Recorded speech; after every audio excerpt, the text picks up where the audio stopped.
तो hello friends, आप सबका स्वागत है हमारे यूट्यूब चैनल श्योर नॉलेज में। आज हम आपके साथ शेयर करने जा रहे हैं कंप्यूटर के जनरेशन्स के बारे में कि कहाँ से कहाँ तक हमारी जनरेशन्स आई, किस किस ने उनको इन्वेंट किया, किस किस टाइम पीरियड में वो रही। तो ज़्यादा टाइम में लेते हुए हम इस वीडियो को स्टार्ट करते हैं।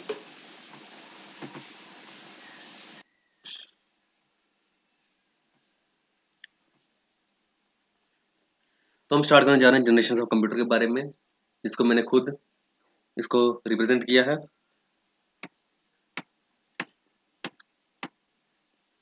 इसके बारे में इसमें हम पढ़ेंगे टाइम पीरियड के बारे में, फर्स्ट से लेकर फिफ्थ जनरेशन के बारे में हम पढ़ेंगे इसके वीडियो के अंदर। देन देखिए इसका टाइम पीरियड कहाँ से कहाँ तक था। जो हमारी फर्स्ट जनरेशन थी वो 1940 से 1950 के बीच में आई, जिसमें वैक्यूम ट्यूब का यूज़ किया गया।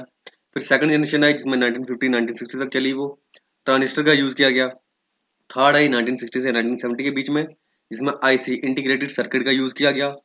फोर्थ जनरेशन में क्या हुआ, 1970 से जो आज तक चलती आ रही है, और इसमें माइक्रो प्रोसेसर का यूज़ किया जा रहा है। और लास्ट में हमारी आती है फिफ्थ जनरेशन, जो आज से और अभी फ्यूचर में भी चलेगी। इसमें आर्टिफिशियल इंटेलिजेंस का यूज़ किया जा रहा है।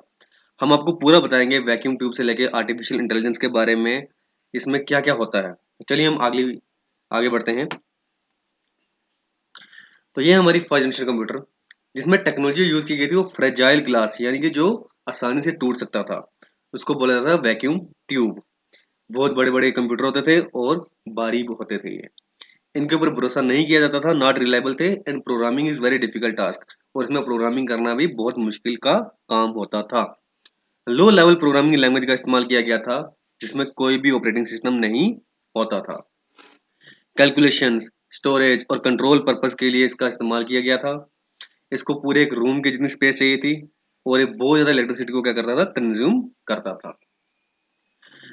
इतनी ज्यादा हीट निकालता था कि इसमें एसी का इस्तेमाल किया जाता था इसको ठंडा रखने के लिए। इनपुट और आउटपुट में इनका पेपर टेप और पंच कार्ड का इस्तेमाल किया गया था। आप पेपर टेप और पंच कार्ड के बारे में आप गूगल कर सकते हो, उनके बारे में जानकारी ले सकते हो। आगे बढ़ते हैं हम।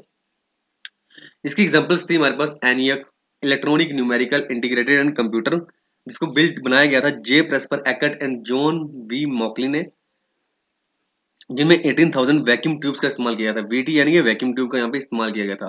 अब वैक्यूम ट्यूब किस तरह दिखता था, ये जो आपके ऊपर ये सामने पिक्चर दिख रही है सबसे ऊपर टॉप में एग्जांपल्स के साथ में, इसको बोला जाता है वैक्यूम ट्यूब। इस तरह का दिखता था वैक्यूम ट्यूब। देन आते हैं हम एडवर्क के ऊपर, electronic discrete variable automatic computer, इसको डिजाइन किया गया था वॉन न्यूमैन ने। देन अब आता है हमारे पास यूनिवैक, यूनिवर्सल ऑटोमेटिक कंप्यूटर, इसको डेवलप किया गया था 1952 में एकट एंड मोगली ने, वही जिन्होंने किसको बनाया था, एनियक को बनाया था।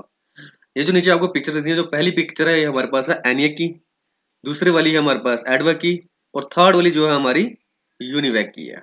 ठीक है, आगे बढ़ते हैं हम। आगे हमारे पास सेकंड जनरेशन, फर्स्ट जनरेशन हमारी खत्म हो चुकी है। अब हम सेकंड जनरेशन के ऊपर आते हैं, जिसमें टेक्नोलॉजी कौन सी यूज की गई थी, ट्रांजिस्टर। अब ट्रांजिस्टर क्या होते हैं, ट्रांजिस्टर वो होते हैं सेमीकंडक्टर्स डिवाइस होते हैं, जो क्या करते हैं, सिग्नल को लेते हैं और सर्किट को ओपन या क्लोज करने में हमारी हेल्प करते हैं। और इनको ट्रांजिस्टर को कहाँ बनाया गया था, बेल लैब्स में। बेल लैब्स में इनको वहां पर बनाया गया था ट्रांजिस्टर्स को। आते हैं हम आगे, central processing unit, memory, programming language and input and output units, वो भी इसी जनरेशन में हमें देखने को मिले। सीपीयू, मेमोरी, प्रोग्रामिंग लैंग्वेज हमें इसी में हमें देखने को मिली थी सेकंड जनरेशन में। ये हाई लेवल प्रोग्रामिंग लैंग्वेज का इस्तेमाल करते थे, जिनमें हमारी पहली लैंग्वेज आती थी फोर्ट्रैन, यानी कि फार्मूला ट्रांसलेशन 1956 में आई। एल्गोल 1958 एंड कोबोल 1959 में आई।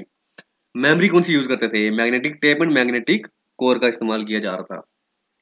इनपुट एंड आउटपुट में देखा जाए तो magnetic tape and punch card का इस्तेमाल किया गया था।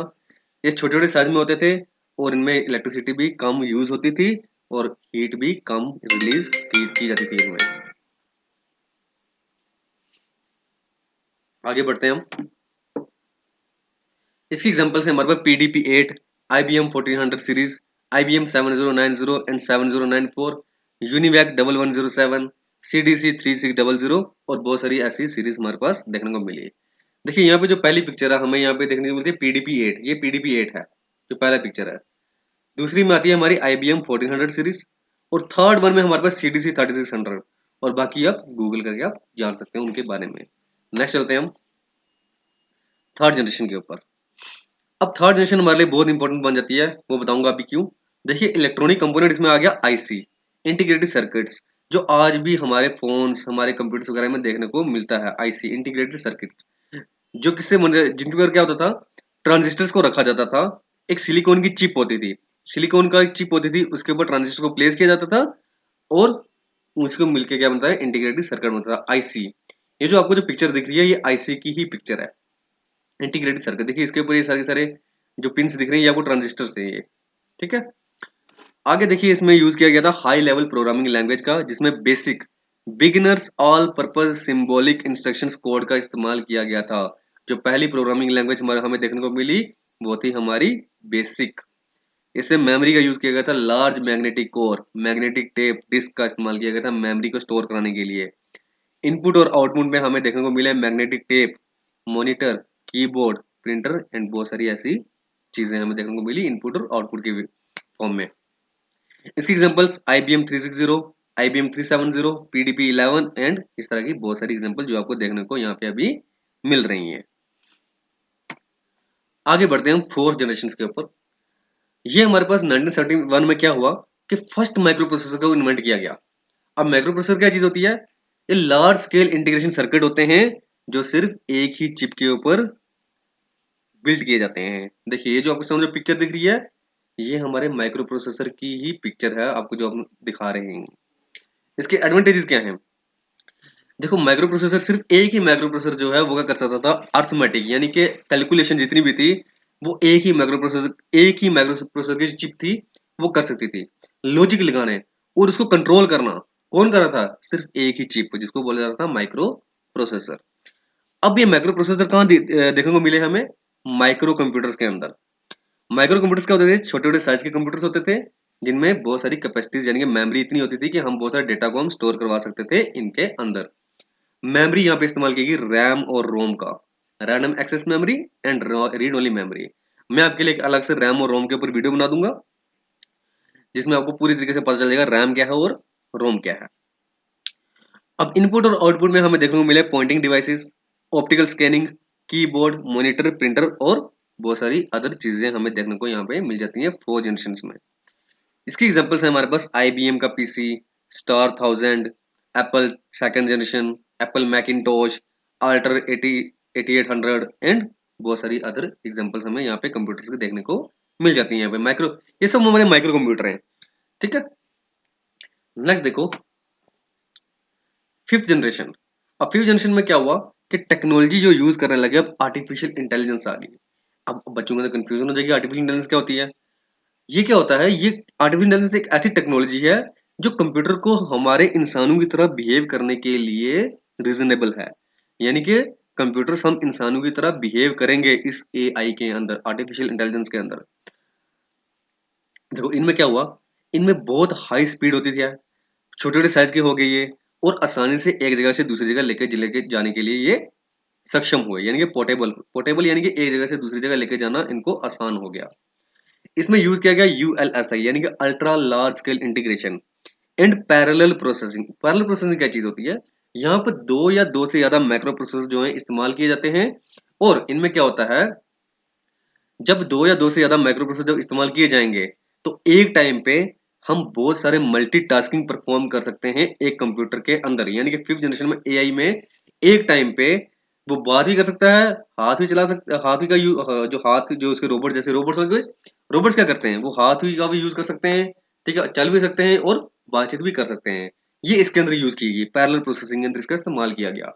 इसमें लैंग्वेज आ गई अंडरस्टैंडेबल लाइक ह्यूमंस, वो लैंग्वेज का इस्तेमाल किया जाने लगा यहाँ पर जो ह्यूमंस के द्वारा अंडरस्टैंडेबल होती है, वही इनमें AI में यूज की जाने लगी।